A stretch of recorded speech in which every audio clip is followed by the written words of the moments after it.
Na noite de 15 de junho de 2025, explosões voltaram a ser ouvidas no Médio Oriente, mas, desta vez, não se tratava de um conflito local. O Irã lançou um ataque com mísseis e drones contra o território de Israel. Em menos de 2 horas, mais de 200 explosões ecoaram no céu israelita. Cerca de 120 mísseis balísticos de médio alcance e 70 drones de combate atingiram alvos estratégicos. Este ataque não foi uma provocação, um sinal ou uma operação proxy através das forças sírias ou libanesas do Hezbollah. Foi um claro ato de retaliação. Segundo informações oficiais, o ataque começou às 22h40, hora local, em Tel Aviv, Haifa, Ramat Gan e Ashdod. Os alarmes de ataque aéreo soaram quase simultaneamente. Os radares israelenses registraram várias decolagens do espaço aéreo iraniano, inclusive através do Mar Cáspio. Isso pode indicar a participação de bases aéreas no oeste do Irã, especialmente em Hamadan e Kermanshah. A simultaneidade foi especialmente impressionante no contexto do lançamento em massa de mísseis e drones. O ataque foi uma avalanche de fogo coordenada e densa, e não uma onda. Os interceptores dos sistemas Cúpula de Ferro, Estrela de Davy e Arrow 3 levantaram-se instantaneamente no céu. No entanto, Israel não testemunhava um ataque tão grande desde a Guerra dos 6 Dias, em 1967. Ataques tão significativos não ocorreram nem mesmo durante os períodos de escalada do Hamas em Gaza. Minutos após o ataque, começaram a chegar as primeiras notícias sobre os danos. Na zona portuária de Haifa, ocorreu uma forte explosão quando um míssil atingiu um reservatório de combustível.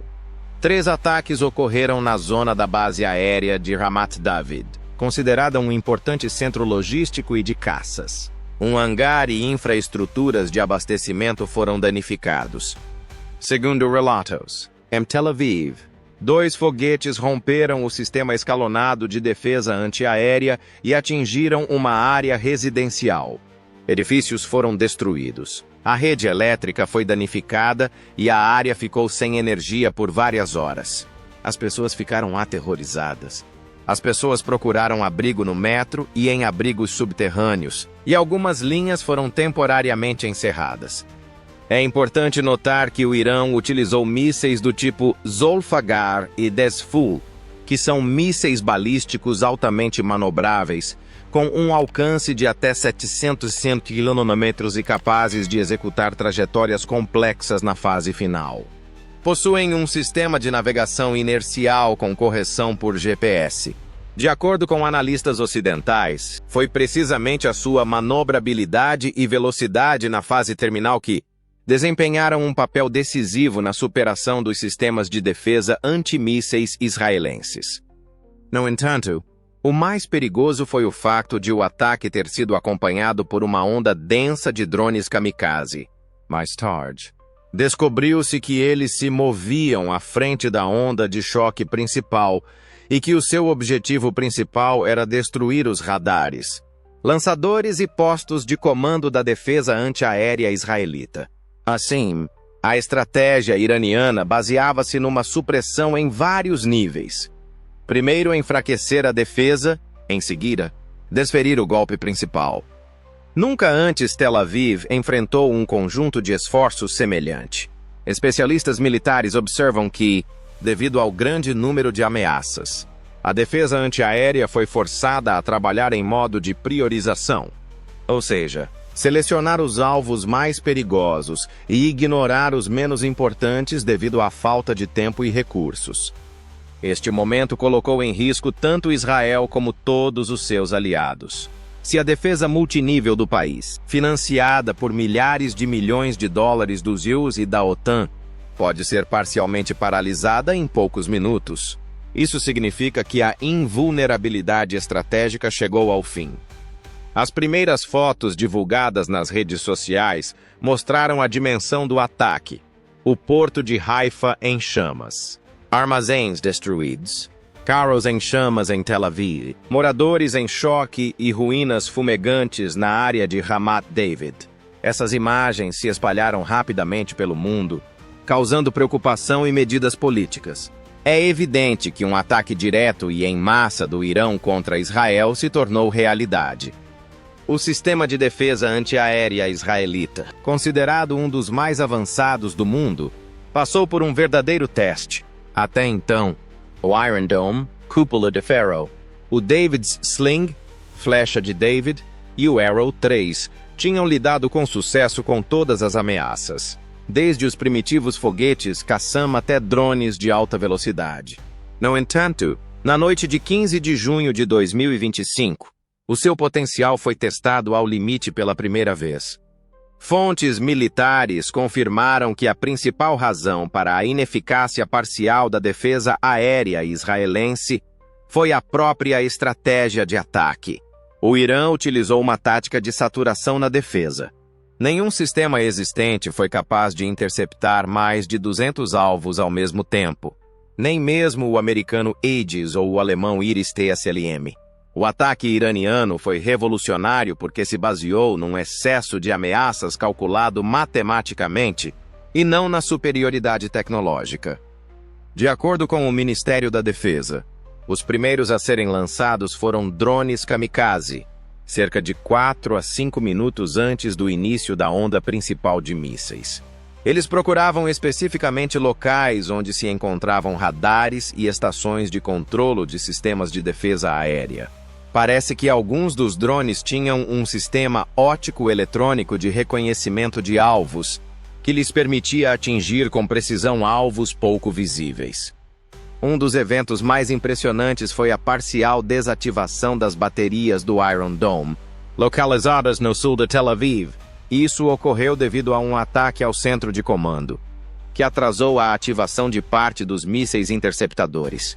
Por fim, vários mísseis balísticos danificaram edifícios civis diretamente através das janelas do sistema de interceptação. Fontes isoladas, incluindo da inteligência americana, já confirmaram que entre os mísseis balísticos lançados pelo Irão estavam modelos modernizados do Zolfaghar, com assinatura de radar reduzida e capacidade de manobra na fase terminal. Alguns mísseis eram difíceis de detectar pelos radares israelenses, sintonizados em trajetórias balísticas padrão, porque se aproximavam do alvo a altitudes inferiores a 20 km. Foram utilizados drones Shahed Missile, possivelmente um modelo mais recente, o Shahed 238, capaz de atingir velocidades de até 800 km/h. Em condições de tempo de reação limitado, um drone desse tipo, direcionado para um centro de logística ou uma instalação de radar, tornou-se totalmente idêntico a um míssil. O exército israelita reconheceu que, durante o ataque, ocorreu uma situação de escolha de alvo, na qual o sistema de defesa aérea foi forçado a decidir o que defender em primeiro lugar, populações ou alvos de importância estratégica. Foi essa escolha que levou à destruição de bairros residenciais de Tel Aviv.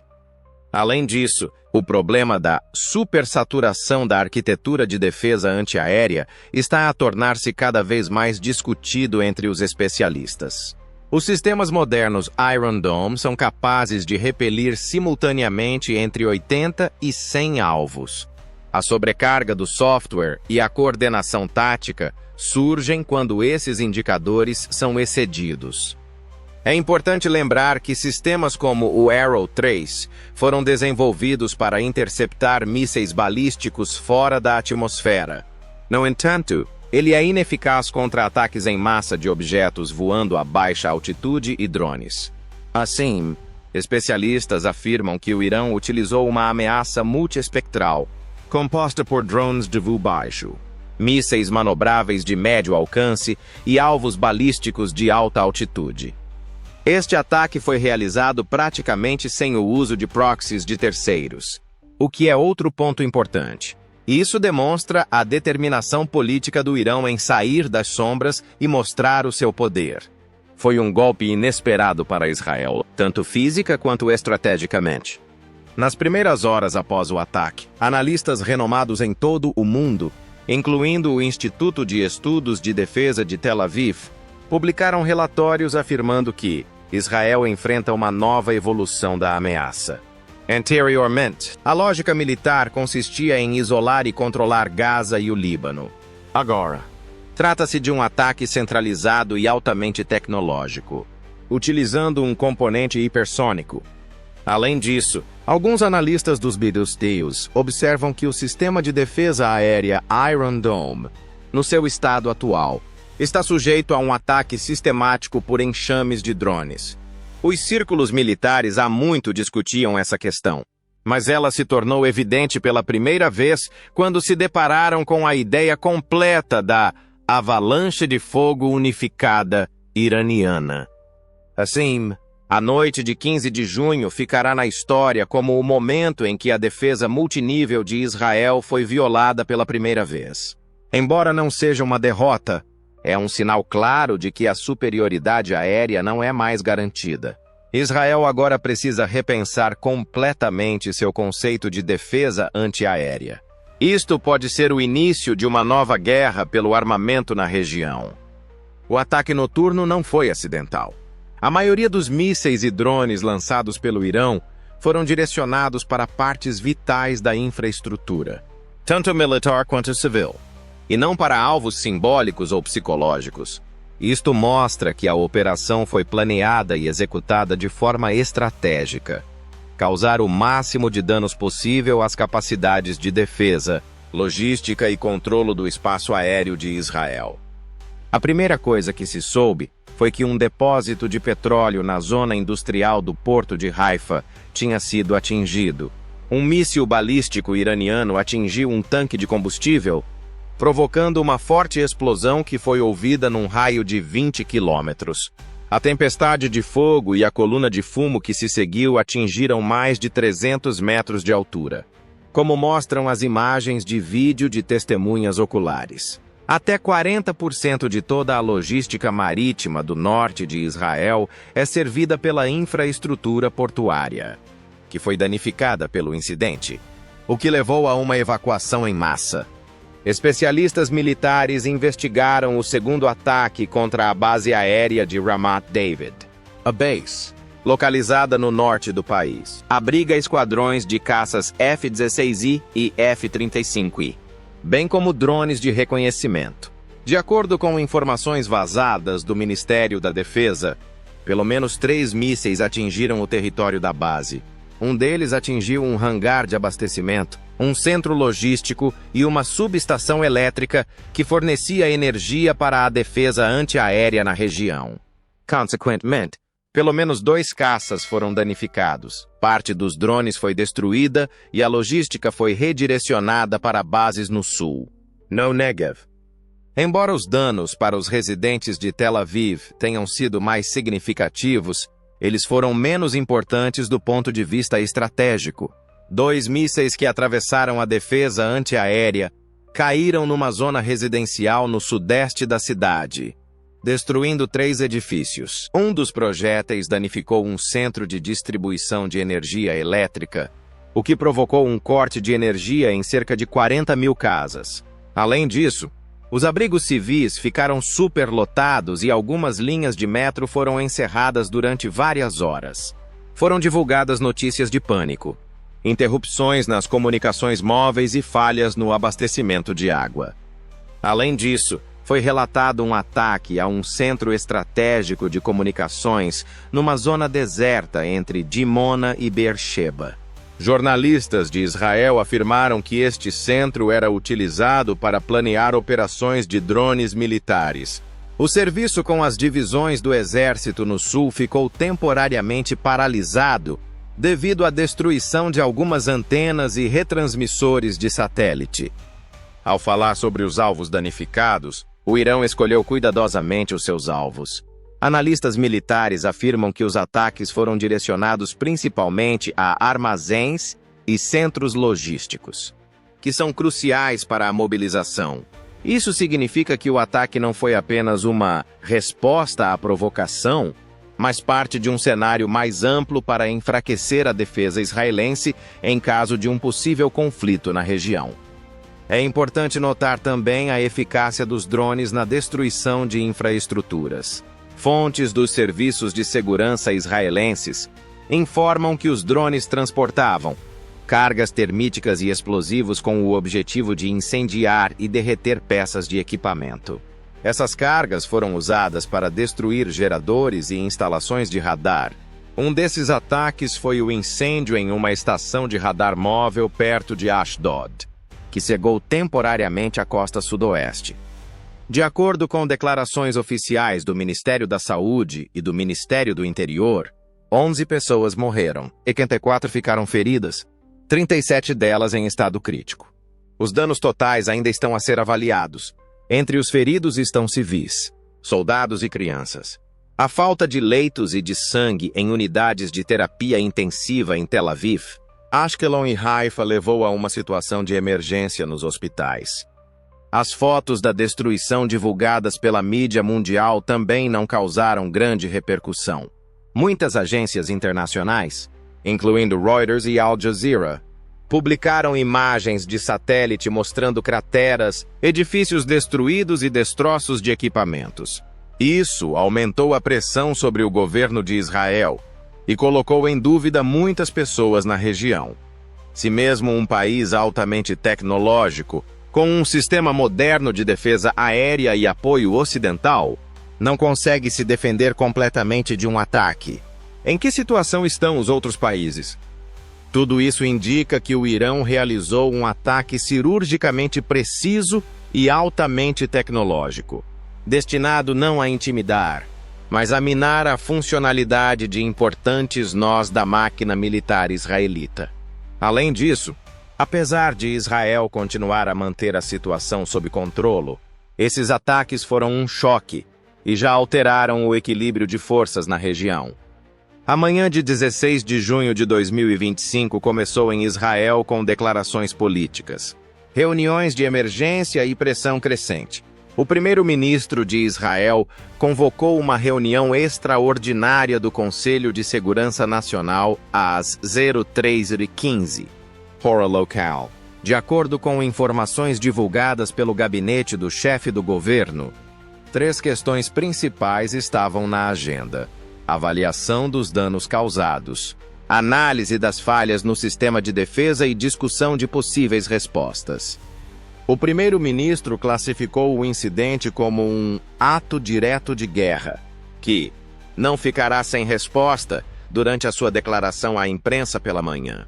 Ele enfatizou que a escala e a coordenação do ataque foram únicas e que Israel tem o direito de usar todos os meios possíveis para proteger os seus cidadãos.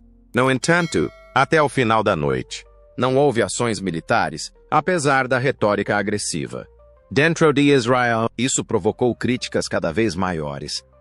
O incidente começou a ser usado ativamente pelos partidos da oposição de esquerda e direita para pressionar o governo. Yair Lapid, líder da facção Yesh Atid, afirmou que as ações do primeiro-ministro nos últimos meses foram imprudentemente provocativas e levaram a um fracasso estratégico. Ele referia-se aos recentes ataques aéreos nos subúrbios de Teherão, que, segundo algumas fontes israelitas, prepararam o Irão para um ataque. Também começaram manifestações em Tel Aviv e Jerusalém. Não só ativistas políticos, mas também o público em geral saiu às ruas, indignado com o fato de os sistemas de defesa aérea não terem conseguido lidar com a ameaça e de o governo ter sido incapaz de prever tais acontecimentos. Muitos manifestantes exigiram a demissão do ministro da Defesa e a realização de uma investigação independente. Além disso, começaram a surgir divergências dentro da coligação governante. O ministro das Finanças, que anteriormente defendia uma política externa dura, afirmou que a estabilidade econômica do país não suportaria uma guerra prolongada em 2 frentes, com o Irão e com o Hamas. Entretanto, o ministro da Defesa afirmou que era necessário consultar o ZEUA e coordenar todas as medidas com os parceiros internacionais. Sabe-se que os ZEUA apoiam totalmente Israel. O Departamento de Estado fez uma declaração acusando o Irão de agressão e oferecendo ajuda militar adicional, incluindo a expansão do fornecimento de sistemas de defesa antimísseis. É relatado que navios americanos Aegis já estão a caminho do Mediterrâneo Oriental. Neste momento, o Exército de Defesa de Israel, Tzahal, foi colocado em estado de alerta total. Foram mobilizadas reservas, realizadas operações de mobilização nas regiões Sul e Norte, e começou o aumento do patrulhamento nas fronteiras com o Líbano, o setor de Gaza e a Síria. A polícia e a Magen David Adom, equivalente israelita da Cruz Vermelha, reforçaram-se e foi ativado um sistema de alerta de emergência para os cidadãos. As discussões sobre um potencial contra-ataque no território iraniano continuam. O comando militar exige uma resposta imediata e dura, mas a liderança política está cautelosa, pois uma escalada para uma guerra aberta pode provocar um conflito entre vários países e organizações, como o Hezbollah e os Houthis no Iêmen. Analistas observam que o governo de Israel se encontra numa situação difícil.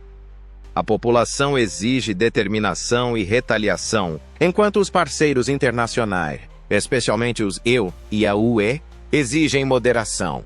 Além disso, a situação econômica tensa no país é acompanhada por um aumento dos preços dos combustíveis, uma inflação de 5,3% e interrupções no fornecimento de tecnologia devido às sanções em vigor contra a China. A unidade nacional também causou preocupações dentro do país, no setor árabe de Israel, especialmente na Galileia e em Lod. Houve distúrbios e apelos à greve. Em todo o país, começou a mobilização de reservistas da polícia e do Serviço de Segurança Interna Shabak, pois isso se tornou um desafio adicional para as autoridades policiais. Os meios de comunicação israelenses, como o Haaretz e o Yedioth Ahronoth, afirmaram que o ocorrido pode se tornar um momento da verdade para a estratégia de política externa de Israel. Anteriormente, o país dependia da intimidação e de ataques pontuais, mas agora enfrenta um Estado capaz de desferir golpes poderosos e precisos.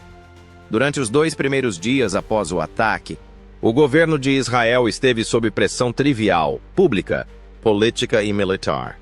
A resposta a esta questão será decisiva tanto para a crise atual como para a harmonia na região em geral. Desta vez, a República Islâmica atacou diretamente Israel, ao contrário dos anos anteriores, quando o Irão utilizava principalmente forças proxy. Isso enviou um sinal claro tanto aos parceiros quanto aos adversários. Teherã não vai mais desempenhar um papel oculto em toda a região, do Iêmen ao Líbano. Essa decisão teve repercussões imediatas. Quase imediatamente após o início do ataque, o Hezbollah no Líbano colocou as suas forças em estado de alerta total. No sul do país, ao longo da fronteira com Israel, começaram os movimentos de pessoas e equipamentos. Hassan Nasrallah, diretor-geral da organização, fez uma declaração na qual chamou o ataque iraniano de ato legítimo de autodefesa e afirmou que qualquer agressão contra o Irão provocará uma resposta imediata também na frente norte. Financiadas e treinadas pelo Corpo da Guarda Revolucionária Islâmica, IRGC, as milícias xiitas começaram uma consolidação urgente das suas forças no Iraque e na Síria. O grupo iraquiano Harakat al-Nujaba anunciou a mobilização para apoiar os aliados, se necessário. Na fronteira entre a Síria e o Iraque, na região de Al-Bukamal, observa-se um reagrupamento de equipamento pesado, o que, segundo analistas, pode indicar a preparação de operações de diversão contra alvos americanos na região. A reação política na Península Arábica foi moderada, mas tensa. A Arábia Saudita e os Emirados Árabes Unidos exigiram oficialmente a desaceleração e a resolução diplomática. No entanto, dentro dos países, foi observado um surto de descontentamento. Riyadh e Abu Dhabi. Grupos da oposição acusaram o governo de aprovação silenciosa da agressão israelita, insinuando que os países do Golfo Pérsico não participaram nos ataques ao Irão. Isto exerce pressão sobre a liderança. especialmente tendo em conta o crescente sentimento pró-Rússia e pró-Irão entre a população. O grupo iemenita Ansar Allah, também conhecido como Houthis, expressou publicamente o seu apoio ao Irão. O líder do movimento, Abdel Malek al-Houthi, afirmou que estão prontos para abrir uma nova frente no Mar Vermelho se a agressão sionista contra o Irão continuar. Já na noite de 16 para 17 de junho, a Marinha da Arábia Saudita abateu um drone na costa de Jizan. Presume-se que ele tenha sido lançado a partir de áreas controladas pelos Houthis. A Turquia e o Catar tornaram-se pacificadores. Ankara propôs a convocação de uma reunião urgente da Organização para a Cooperação Islâmica, e o emir do Catar afirmou que está pronto para mediar entre as partes para evitar uma guerra em grande escala. No entanto, apesar das declarações mundiais, surgiu na mídia turca uma série de publicações dirigidas contra o Irã. Isso demonstra a posição ambígua da liderança turca. Oficialmente, ela defende o diálogo, mas extraoficialmente, apoia o Irã. O próprio Irã reagiu violentamente. Nas ruas de Teherã, ocorreram manifestações em massa em apoio ao ataque estatal. Pessoas com bandeiras do Líbano, da Palestina e dos Houthis gritavam slogans contra os EUA e Israel. Os canais de televisão estatais mostraram imagens do lançamento dos mísseis e os comentaristas chamaram a operação de Sombra de Soleimani. Isso foi em homenagem ao general Qasem Soleimani, que foi morto em 2020. Particularmente notável foi a declaração do Ayatollah Ali Khamenei, líder supremo do Irão. Ele afirmou que qualquer mão que se levantar contra o Irão será cortada, chamando o ataque de retribuição divina. Ele disse algo que pode ser usado como sanção em quaisquer conflitos futuros, especialmente se Israel decidir retaliar em território iraniano. Menções a uma nova arquitetura regional aparecem cada vez mais em análises internacionais. Nesta situação, o Irão já não é o único estado, mas sim o líder da eixo xiita, que une muitos países em todo o Médio Oriente.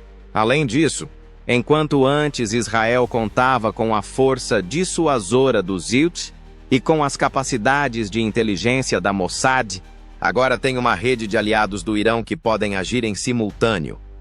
Tudo isso alterou o equilíbrio e colocou Israel numa posição estrategicamente vulnerável, apesar de continuar a ser uma superpotência militar na região. Já não pode estar seguro da total segurança das suas infraestruturas e fronteiras, mesmo com a sua superioridade tecnológica e o apoio do Ocidente. Assim, o ataque que ocorreu entre 15 e 16 de junho não só causou danos físicos, mas também alterou a logística, a diplomacia e os aspectos psicológicos da região. Pela primeira vez em 10 anos, o Irão revelou-se não só como patrocinador de forças proxy, mas também como participante direto no conflito. A questão não é se o próximo ataque ocorrerá, mas onde e quando ocorrerá. A reação internacional ao ataque ocorrido entre 15 e 16 de junho foi rápida e heterogênea. À luz das manchetes alarmantes na mídia, os principais países tomaram medidas diplomáticas urgentes para não só registrar os eventos, mas também impedir sua propagação, que poderia levar a uma catástrofe regional e, possivelmente, global. A Rússia foi a primeira a reagir. O Ministério dos Negócios Estrangeiros da Rússia emitiu uma declaração poucas horas após o início do ataque, apelando a todas as partes em conflito para que cessassem imediatamente a violência e regressassem ao diálogo. Apesar disso, algumas fontes no Conselho de Segurança da ONU informam que Moscovo convocou uma reunião de emergência, enfatizando a importância de restaurar a estabilidade com base em garantias mútuas de segurança. Os meios de comunicação controlados pelo Kremlin expressaram cautelosa simpatia pelo Irão, sublinhando os padrões duplos do Ocidente e a política provocadora de Israel. Como era de se esperar, a China tornou-se mais neutra e cautelosa. A China está profundamente preocupada com o desenvolvimento da situação e apela à moderação. afirmou Lin Jie, representante do Ministério dos Negócios Estrangeiros da RPC. Ao mesmo tempo, a diplomacia chinesa começou a consultar ativamente Teherã, Ankara e Riyadh, tentando mostrar-se como árbitro. Ao mesmo tempo, a mídia chinesa cobriu os acontecimentos, enfatizando a necessidade de respeitar a soberania do Irã e o caráter preventivo de suas ações. A situação provocou um acalorado debate nos Estados Unidos. Na Casa Branca, o presidente dos Estados Unidos realizou uma reunião fechada com os líderes do Departamento de Estado, da CIA e do Pentágono. De acordo com fontes do Washington Post, foi discutido um rápido aumento da presença das tropas americanas no Mediterrâneo Oriental. Em 17 de junho, um grupo de porta-aviões sob o comando do USS Gerald R. Ford deixou a Sicília e partiu para a costa israelense. Sistemas adicionais de defesa antimísseis THAAD e mísseis interceptores SM-6 começaram a chegar a Israel ao mesmo tempo. O Congresso aprovou rapidamente um pacote de ajuda militar no valor de 3,2 mil milhões de dólares para Israel. No entanto, apesar deste apoio, cresce o ceticismo na sociedade americana. Muitos senadores, especialmente representantes do Partido Democrata, afirmaram que os EUA não devem se envolver em mais uma guerra no Médio Oriente. Isso foi uma expressão do cansaço geral da opinião pública com os conflitos de longa data na região. Em 17 de junho, foi realizada uma reunião extraordinária do Conselho de Segurança das Nações Unidas. Nenhuma resolução foi aprovada. Os Estados Unidos e o Reino Unido tentaram fazer uma declaração, mas o Irão, a Rússia e a China vetaram. No final, tudo o que resta é profunda preocupação e um apelo à contenção. Na Europa, começou o pânico. A Alemanha e a França condenaram o ataque iraniano, mas exortaram Israel a evitar uma resposta desproporcional. Precisamos de uma desaceleração imediata, afirmou o chanceler numa conferência de imprensa de emergência em Berlim.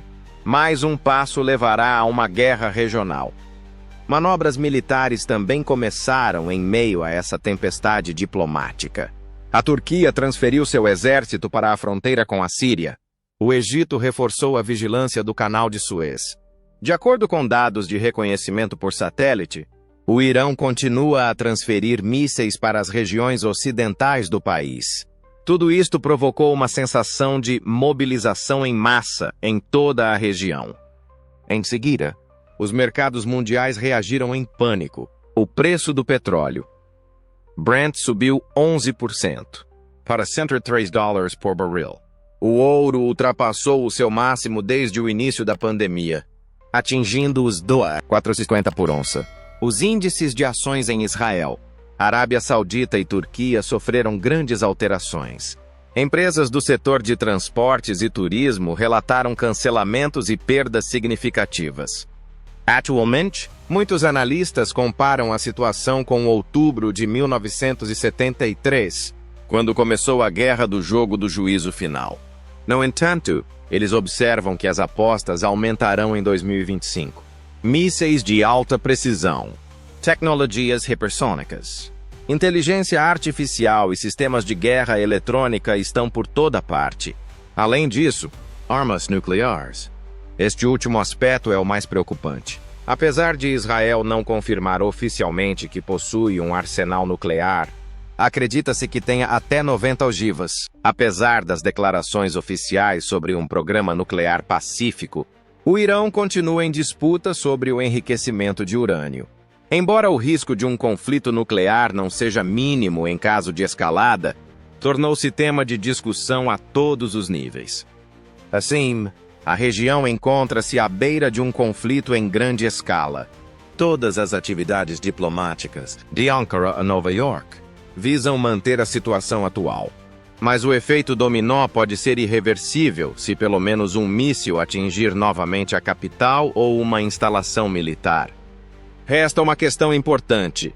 O mundo está disposto a permitir mais uma guerra na região do Médio Oriente? Ou será encontrada uma estratégia de contenção que possa impedir uma explosão de violência? Pelo menos por um curto período?